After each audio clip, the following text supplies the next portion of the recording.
Olá pessoal, sou Maurício Maciel, estamos aqui novamente para mais um Papo de Governança. Hoje eu estou aqui com a Daniele Krasuski Fonseca. Tudo bem, Dani? Tudo jóia. Prazer estar aqui contigo, Maurício. Prazer é todo meu, agradeço muito, né, por ter aceito aí o convite. A Daniele tem uma experiência enorme aqui, 30 anos como executiva na área de pessoas, tem experiência também, né, como mentora, membro de comitê de pessoas, conselho consultivo, tem uma experiência em diferentes tamanhos de empresas, né, investidora anjo, também tem uma experiência como executiva em empresas de um tamanho mais relevante, né, digamos assim, e também uma experiência internacional bem considerável aqui, né, ainda em conselhos Europa, Estados Unidos, Brasil. Então a gente tem muita coisa boa aqui para conversar, né, Dani? O que eu queria explorar Sim. contigo é justamente na tua experiência prática. Quando a gente fala de governança, a gente está sempre falando aqui dos órgãos de governança, né? Quem são os agentes, como são os órgãos, as estruturas de governança. E o legal aqui é que você tem uma bagagem muito rica na parte, né, na cadeira de executiva, ainda mais numa cadeira executiva de pessoas, que é um tema-chave aqui para qualquer tipo de empresa, em qualquer lugar do mundo, né? E não importa a cultura, depois a gente pode falar melhor sobre isso. Você tem experiência também em comitê e agora também em conselhos consultivos. Então, conta um pouquinho para a gente aí na tua experiência prática mesmo, né? Como é que funcionam esses diferentes órgãos? Qual que é a diferença, né, da tua atuação enquanto executiva, depois como foi, o que que mudou quando você assumiu uma posição de comitê, que você não estava, né, como executiva, você olha para as mesmas coisas, mesmos problemas, muda o quê? Muda a profundidade, e depois num conselho consultivo, como que você dá esse olhar também para pessoas lá e o que que muda em relação aos demais órgãos. Legal. Maurício, eu acho que às vezes as pessoas têm assim uma questão de governança, esse monte de nomes, esse monte de, né, conselho, comitê, estatuto, né, sistema, ata, reunião, pauta, e aí talvez crie uma situação assim de, poxa, de repente a governança ela burocratiza demais e tal. A minha experiência é completamente oposto, né?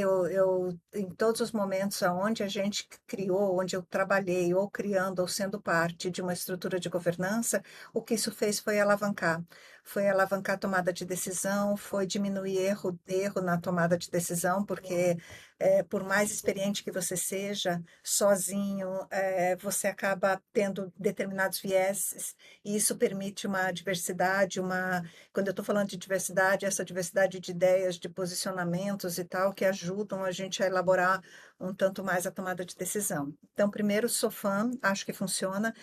Acho não. Minha experiência, assim, podia te contar cases de como governança melhorou. Eu tive essa oportunidade que você falou, de participar em momentos diferentes da governança e em papéis diferentes. Então, como executiva, né, como CHRO de empresas, eu participei de comitês executivos. Então, o comitê executivo, ele ainda tá antes, né, o comitê ali da diretoria da empresa, aonde a gente está muito focado nos resultados, na estratégia, no que está dando certo, no que não está dando certo, e como que esse comitê se ajuda, se organiza, se prepara para uma discussão com o conselho, se prepara para uma solicitação, um pedido, uma mudança qualquer na estratégia, se prepara para juntos enfrentar algum tipo de desafio que a empresa esteja vivendo naquele momento, seja desafio de gente, seja desafio de negócio. Então, acho que essa figura do comitê executivo foi uma figura que me ensinou muito. Porque você está lá na mesa, está o CHRO, está o CFO, está o CEO, está o CRO, dependendo da empresa, está o CTO. Então, assim, está todo mundo ali olhando de cima, né, tentando olhar de fora eh, como é que a empresa está indo e como que a gente está em relação aos indicadores e aquilo que a gente eh, intenciona ou ambiciona, né? Este comitê, ele é um pouco mais de curto prazo, porque a gente tem muita coisa para resolver. Então, esse olhar do comitê, ele está ali, ele está resolvendo, tem aquelas rodadas anuais de planejamento estratégico, ele faz obviamente, uma inclusão muito importante no que seja a visão de longo prazo, mas ele está ali, está olhando para curto, está olhando para médio, está trabalhando nesse aspecto. Quando a gente olha para o conselho, a gente vê o conselho, sim, preocupado com o resultado da empresa agora, mas sim, com certeza, preocupado com a sustentabilidade, com o resultado futuro, com o impacto de mercado, com impactos, outros tipos de impactos. Então, se de um lado eu estou olhando para o impacto de negócio, né, de outro lado eu estou olhando para o impacto, que também é de negócio, mas do valor da minha ação, ou do meu posicionamento, ou do valuation da minha empresa, e aí o conselho está observando como é que a empresa, nas suas decisões de todo dia, constrói esse longo prazo. Acho que essa amarração é uma amarração super interessante. E o comitê de pessoas, ele entra de um jeito muito legal, porque eu tenho assim uma certeza muito grande, Maurício, que ah, em todas as áreas da empresa você precisa de um planejamento robusto.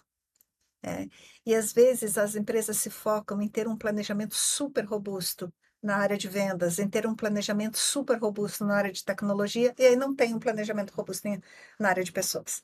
Quando não tem um planejamento robusto na área de pessoas, recursos humanos não tem uma estratégia. Quando não tem uma estratégia, a hora que vai expandir, poxa, não temos gente. A hora que virou tecnologia, poxa, não preparamos nossas pessoas. Né? A hora que a gente precisou ter algum tipo de mobilidade, poxa, não temos a mobilidade. Então aí vira gargalo, e aí quando virou gargalo é uma confusão. Então a discussão, assim como em todas as outras áreas, não é uma discussão do dia a dia, é uma discussão da estratégia, do plano, da ponte com a ponte entre pessoas e estratégia. E isso o comitê faz bem, isto a posição do executivo de recursos humanos faz muita diferença também, mas eu tenho gostado demais da atuação nos comitês, no sentido de observar o quanto ainda a gente tem que trabalhar e utilizar a minha experiência, entendendo a realidade dessas empresas agora, para como é que a gente estrutura esse plano de pessoas? Como é que isso deve acontecer? Né? O que que é importante e o que que é mais do dia a dia? Que não deixa de ser importante, é super importante, mas não garante lá o futuro. Como é que a gente vai fazendo o equilíbrio dessas coisas? Então, eu acho que se complementam muito bem e eu sou muito grata por ter tido a experiência de vivenciar essas diferentes esferas em empresas com características e portes diferentes, e no que eu estou vivendo agora, seja participando de comitê aqui no Brasil, seja participando de comitê, eu faço parte de um comitê na Itália, é super interessante, é outra dinâmica. A visão de pessoas é outra, tem uma adaptação ali da questão cultural. Eu já tinha trabalhado bastante com a Europa anteriormente, como executiva,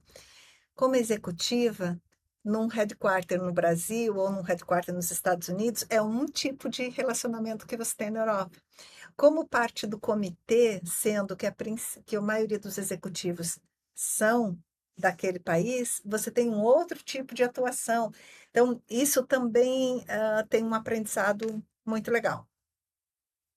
Interessantíssimo isso, hein? Porque bom, pessoas são pessoas em qualquer lugar do mundo, mas as culturas são diferentes, né? Não sei, os problemas são os mesmos, os problemas são diferentes. O que que você vê que agrega? Aqui está uma diversidade que ninguém fala, né? Ou é muito pouco explorada, mas imagino a riqueza de você ter pessoas de diferentes lugares do mundo, né? Trazendo outros olhares, outras perspectivas para as questões de pessoas. Agora, isso que você falou por último aqui me chamou muita atenção, né? Você vai trazer a tua visão. Tudo bem, você tem uma bagagem não só nacional, você já tinha uma bagagem executiva Uhum. internacional, né? Mas como é que agrega e agrega mesmo ou tem algum choque por conta dessa diferença de culturas? É muito interessante. Então, eu partiria de gente a gente em qualquer lugar do mundo. Os problemas, eles são parecidos. As soluções não.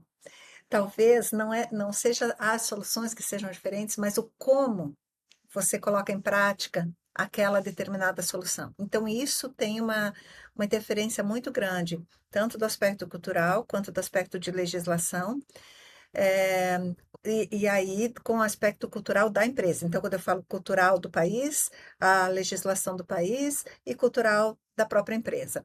Eu tinha super essa preocupação, né? Como é que eu vou fazer isso? Eu vou entrar com um viés meu, com uma forma de ver minha, e eu descobri que o que especificamente nesse exemplo, a empresa estava buscando era justamente essa diversidade. Era justamente que eu entrasse com a minha visão, que eu entrasse com a minha experiência de ter passado por uma empresa de 100 mil pessoas e de ter passado por um unicórnio, né? E scale up Então, essa experiência que já foi tão significativa para mim na questão de adaptação cultural, quanto é a de diferentes países, porque você trabalhar numa manufatura de 100 mil e no unicórnio já exigiu uma enorme flexibilidade nesse aspecto, é, tão grande quanto esta de países diferentes. Então, o que eu observo é assim, o esperado era que eu realmente trouxesse essa visão diferente. E eu acho que essa visão gera o debate, essa visão gera, tá, até que a gente consegue ir, até que a gente não consegue ir. Como membro do comitê, eu recomendei numa empresa na Europa que a gente transformasse a área de recursos humanos em muito mais digital e tal, e a gente foi atrás das soluções digitais para essa área. Que a gente achou uma solução no Brasil. E eu, assim, né, olha, gente, eu não sei se a melhor solução vai ser uma solução brasileira, mas nós fizemos uma avaliação super legal, a gente recebeu as pessoas da região, discutiu com fornecedores de diversos fornecedores e a gente tomou essa decisão. Quando a gente tomou essa decisão, Maurício, decisão tomada, amanhã a gente implementa, né? Não, a gente levou quase um ano para implementar. Por quê? Porque a Lei Geral de Proteção de Dados da Europa, ela tem algumas características muito diferentes da nossa. Tem uma amplitude muito diferente da nossa. A gente não tinha parceria. Então, assim, a gente acabou gerando uma baita contribuição para a empresa que está provendo o sistema, porque a empresa teve que se adaptar à legislação europeia. Eu tive que aprender sobre isso, porque eu já teria implantado no dia seguinte, imaginando a nossa legislação. A empresa teve que entender o risco que seria da gente ter que fazer todo o processo para daí contratar, e a gente acabou fazendo, funcionou, e agora somos digitais, né? Então, só para te dar um exemplo pequeno relativo e não é pequeno, né? Porque a questão da Lei Geral de Proteção de Dados na Europa, ela é muito forte, seja pelas multas, seja por outras consequências, impactos que a empresa pode ter em diferentes dimensões, né? Então, esse é um exemplo interessante também. Não, que legal. E você trazendo esse exemplo, me vem muito à cabeça, né? Quando a gente fala de conselho de administração ou conselho consultivo, a gente fala muito aquele nose in, hands out, né? Então você tem que estar olhando para o negócio, sentindo o cheiro do negócio, mas você né, tira as mãos, deixa as mãos pro executivo. Aqui na cadeira de comitê, você pende mais para qual lado? Você está no meio do caminho aqui ou você tem muito hands-on também? Como que.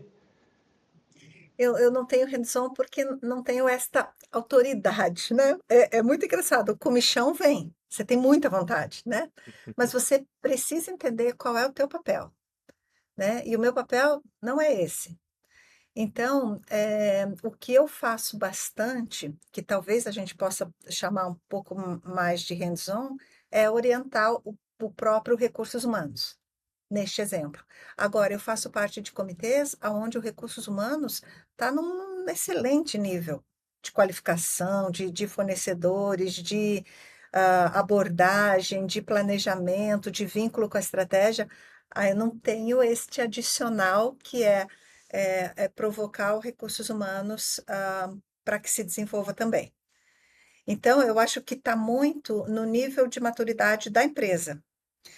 Se a empresa demanda, porque você tem tua responsabilidade, você é membro do comitê, né? Eu estava aprovando junto com a área de recursos humanos, junto com o comitê, junto com o CFO, junto com o CEO, aprovando um sistema, por exemplo. Eu tenho responsabilidade sobre isso. Então, eu precisei entender quais eram os limites, né? Quando você está num nível de maturidade outro, que já é um conhecimento, o teu debate é muito mais conceitual, estratégico do momento de aplicação, funciona, não funciona, deveria ser assim, que outros tipos de impacto a gente vai ter. Então, eu acho que esse hands-on, hands-out, tem muito a ver com a maturidade, com o momento da empresa. Mas eu entendo, Maurício, o conselheiro e o membro de comitê responsáveis. Então, não é hands completamente out. Você precisa entender da empresa, você precisa entender do negócio, você precisa fazer um bom diagnóstico. Nas empresas onde eu estou, eu conheço muito bem os executivos. Por quê? Porque eu fui lá, conversei com cada um dos executivos, fiz um primeiro diagnóstico, entendi qual é o movimento deles dentro da empresa, como que eles compõem, como que eles fazem, tomam decisões dentro da empresa. Então, você de alguma forma se aproxima, né? Quando eu começo, por exemplo, no comitê, se é que em Curitiba, eu moro em Curitiba, se é que em Curitiba é mais fácil, eu circulo pela empresa, vou, conheço, entendo. Se não é em Curitiba, às vezes fico uma semana lá na cidade onde for, entende? Que é para justamente conhecer a empresa, entender bem. Aí eu consigo começar. Aí, poxa, dali um ano, mais ou menos, você tem que fazer essa uma semana de novo. Mesmo que você mantenha as relações com os executivos, fazendo reuniões e tal, você tem que ir lá de novo, você tem que ir lá estar por perto de novo. A própria equipe da empresa conta com a pessoa de fora, adicionando valor para o crescimento da empresa. Então, é para isso que serve esses níveis de governança também. Então, eu acredito que a gente tem que estar fazendo isso. E só para finalizar, resposta longa aqui, eu já participei como executiva de comitês de pessoas onde o meu papel como executiva era prestação de contas. Acho que esse comitê adiciona pouquíssimo, porque é um comitê que coloca uma tensão, ele coloca tensão, ele vai na busca de entender se a vírgula está certa, se não sei. E o comitê que eu considero válido é aquele que promove a discussão estratégica para tomada de decisão. Se depois eu tiver que rever o relatório e ver isso aqui, e chamar o diretor de RH e dizer, né, olha, vamos ajustar isso, é uma outra coisa. Pode, às vezes, acontecer no momento do comitê ou do conselho, mas eu acho que é uma forma de gestão muito diferente, a forma de só fazer o controle, né? Ou às vezes até estar buscando pelo erro, né? Que é um viés muito ruim, ou fazer o viés do debate mesmo, do diálogo e da visão de crescimento. Não, excelente. Aproveitando o gancho, você, assim, o conselho, também trazendo outras frases que a gente sempre fala, né? O conselho olha pela janela enquanto o executivo olha para a mesa. Então, o conselho está sempre olhando para o Uhum. longo prazo, olhando para a estratégia, enquanto o executivo está arrumando os problemas que tem para resolver. E o comitê, quem que é mais propositivo aqui na parte estratégica? É o comitê que provoca mais o conselho e o executivo? Ou é sempre o conselho que vai provocar e o comitê vai elaborar, vai desenvolver, né, e aprofundar essas provocações? Eu vejo o comitê provocando mais. O comitê estrutura, elabora, planeja as suas ações, aonde exemplos que eu acho que funcionam super bem é quando a gente tem no decorrer do ano, daquele número de reuniões X do conselho daquela empresa, já definidas em quais o comitê vem e traz o aprofundamento necessário, no meu caso, de pessoas ou de cultura ou sustentabilidade. E aí eu acho que é nosso papel provocar. Então, quando eu estava falando antes de prestação de contas, eu estava mais dizendo dentro do comitê ou dentro do conselho. Quando eu vou como comitê para o conselho, acho que eu separo um pouco em duas coisas. Ó, gente, isso aqui foi tudo que aconteceu. Então, tem um tanto de prestação, tem um tanto de raio-x com dados, né? Eu acho que, assim como eu comentei antes, todas as áreas da empresa precisam ter um planejamento, todas as áreas também têm seus dados e ter o seu dashboard. Então, também tem um dashboard para demonstrar evolução daquilo que tudo está acontecendo.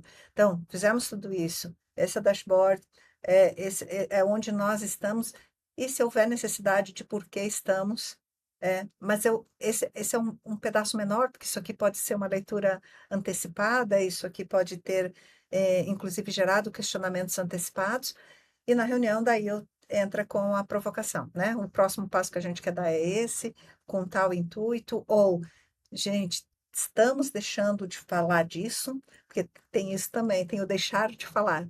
Estamos deixando de falar disso, por que estamos deixando de falar disso? Como que a gente deveria, então, encontrar o melhor caminho para entrar neste assunto, para entrar neste tópico, para começar a resolver, né? E aí você vai amarrando isso.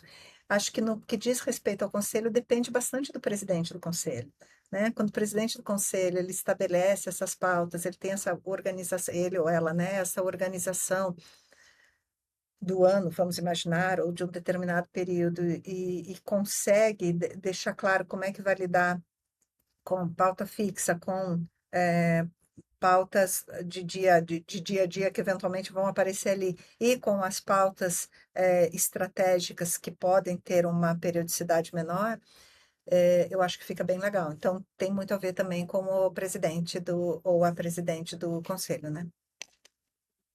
Excelente. E um dos teus primeiros comentários que foi sobre, né, burocracia, ou, né, aumento de burocracia ou, na verdade, melhoria do processo, que foi algo que me chamou a atenção e a gente sempre, eh, a gente costuma conversar muito, eu gosto de abordar a governança para as empresas médias, empresas familiares, né? Porque existe ainda muito aquela, assim como existe esse estigma de que a governança é controle, é burocracia, existe também o estigma de que governança é só para companhias abertas, né? Ou empresas muito grandes. E aí quando a gente pensa numa estrutura completa, digamos, de governança, né? Conselho, comitê, executivos, entre outros órgãos ali.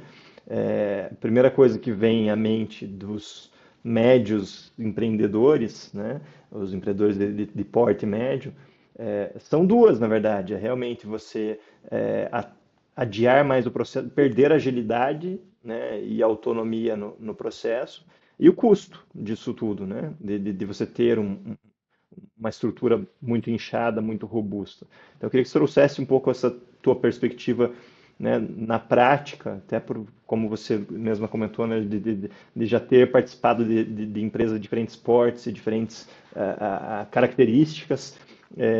Se puder até, se tiver alguma exemplos concretos também para trazer, seria ótimo.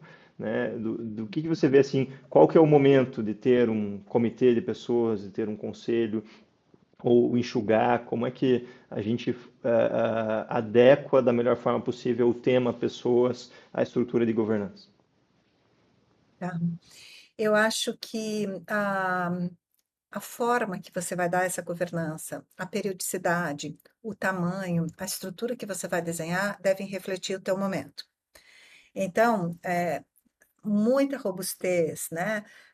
Quando a tua empresa ainda é uma empresa pequena e você quer resultados, resultados daqueles diálogos muito práticos, diretos ao teu negócio, você não tem um arcabouço muito grande em termos de estrutura, é, é, é apenas uma questão de adaptar ao tamanho. Então, por exemplo, eu tenho uma experiência legal com startups, né? Mentoro, startups, eu sou investidora anjo, faço esse acompanhamento. Aí, quando que começa a falar de pessoas, ou de comitê de pessoas e tal? Começa a falar, quando eu já sou um grupinho de 5, de 10, eu já penso em cultura. Eu já estou criando o que vai ser minha empresa no futuro. Eu já estou, quando eu tenho um plano de crescimento, eu tenho que prestar conta para quem investiu em mim, eu tenho que fazer tudo isso, eu já preciso ter um plano de pessoa que garanta que determinadas qualificações vão ser requeridas em determinados momentos. E como é que eu me preparo para isso? Pode ser muito mais simples. Então, pode ser que uma startup pequenininha resolva ter um comitê de pessoas que se reúne 2 vezes por ano e que discute fundamentalmente a cultura e que coloca a cultura em place e que garante que o crescimento já vá acontecendo, porque a cultura é uma coisa que vai mudando, principalmente nesse exemplo de startups, é uma coisa que vai mudando com a evolução da empresa, né? E você deixar isso solto ou você fazer uma gestão disso faz muita diferença nos resultados. Quando você deixa solto, quando você chega lá no fim, bom, agora eu estou aqui com 100 pessoas, agora eu vou começar a pensar em cultura. O projeto fica mais caro, artefatos de cultura ficam mais caros, tudo fica mais complicado. Se desde o início eu estipulei de alguma coisa, de alguma forma, consciente, com intenção, funciona de um jeito muito mais legal. Estou falando de cultura, mas às vezes é no comitê de pessoas que a gente discute questões de remuneração também. Eh, Quando eu desejo que uma pessoa que eu contratei fique comigo e por isso eu vou usar um sistema de stock options, ou vou usar um outro sistema qualquer de remuneração, começo a discutir isso ali, e se eu fizer isso organizadinho desde o início, eu vou colocando a coisa adiante. Bom, eu não vou ter um diretor de RH nessa altura. Nessa altura, eu vou ter alguém que está fazendo esse papel junto ali. Então, eventualmente, eu vou ter um comitê que vai custar pouco, Maurício, porque ele vai se reunir, sei lá, dessas 2 vezes por ano e vai fazer acontecer. Isso eu digo nas startups.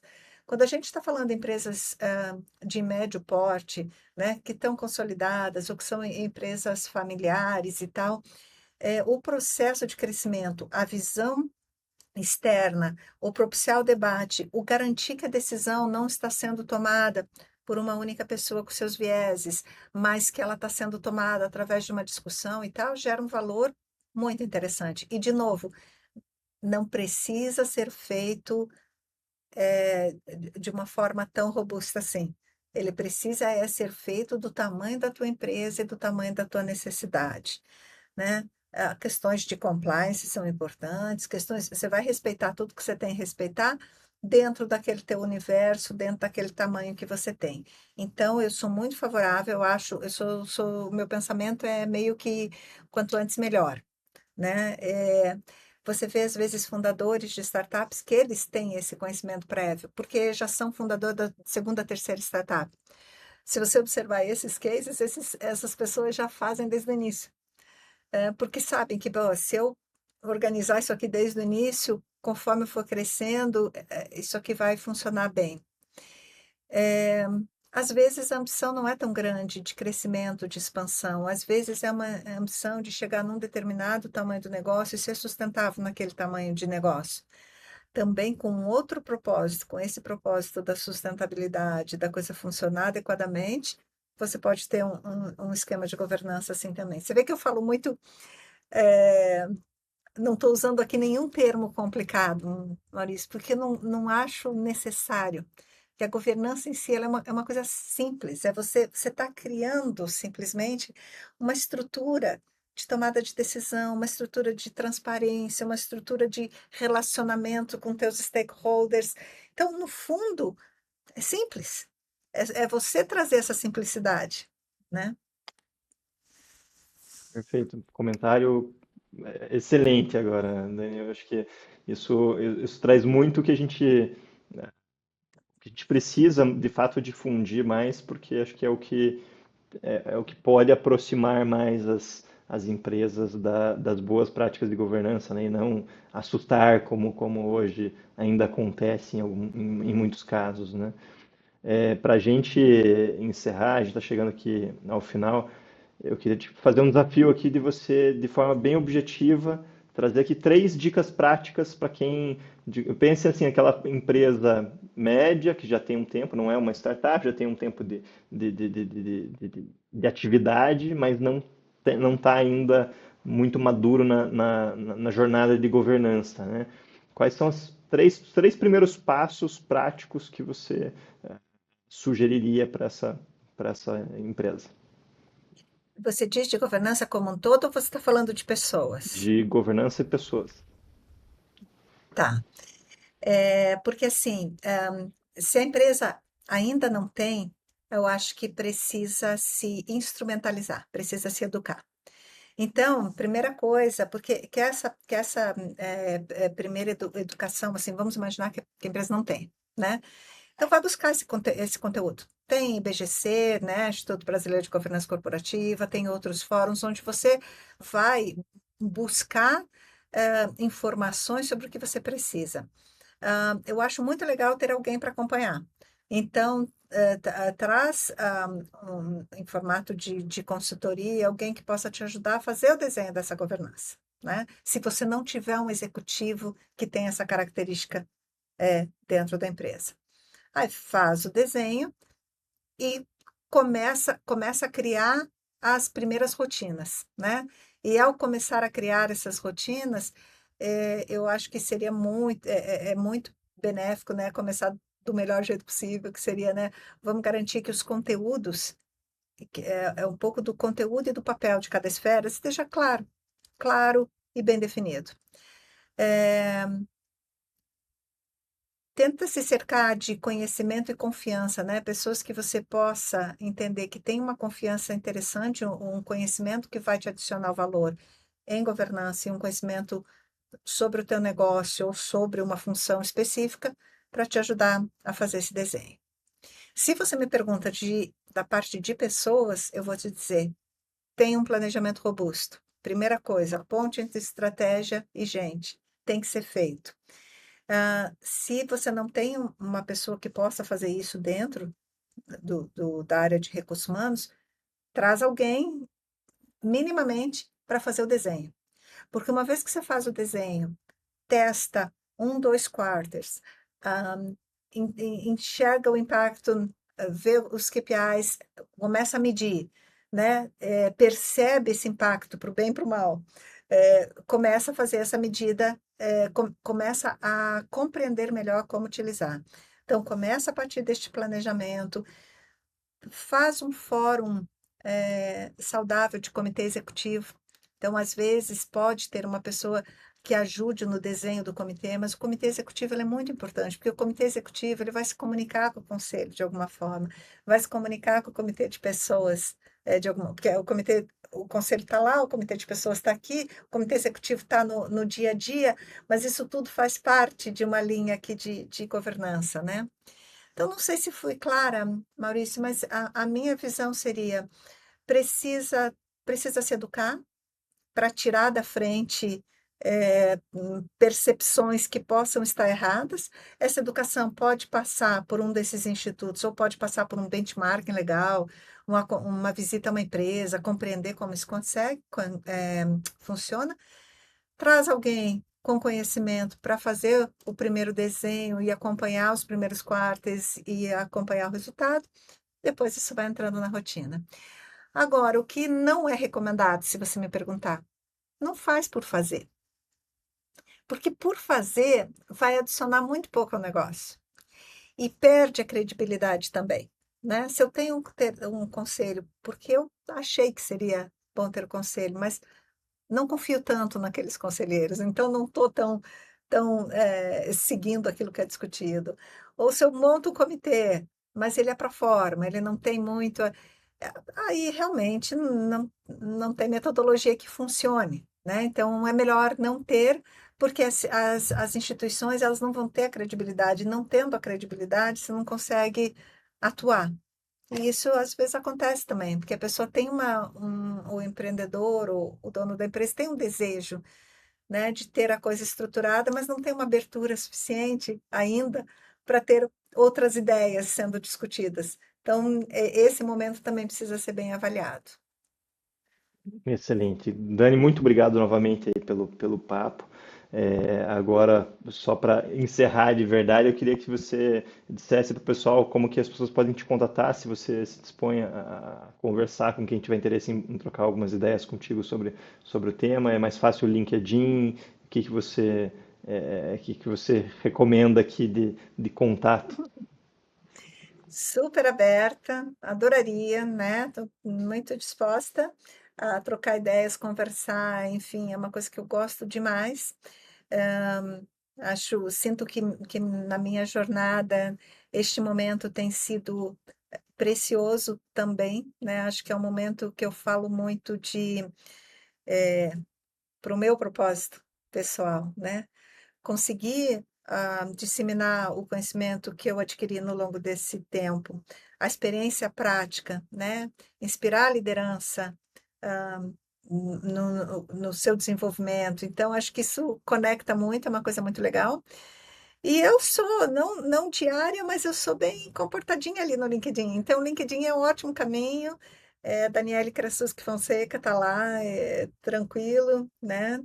Se não, pode falar com o Maurício, perguntar aí meu contato com o Maurício também. Maravilha, muito obrigado novamente, foi excelente o papo, eu agradeço tua participação e obrigado a todos que estão ouvindo. É isso aí, obrigado, Dani. Super agradeço. Obrigada a você. Abraço para todos. Abraço.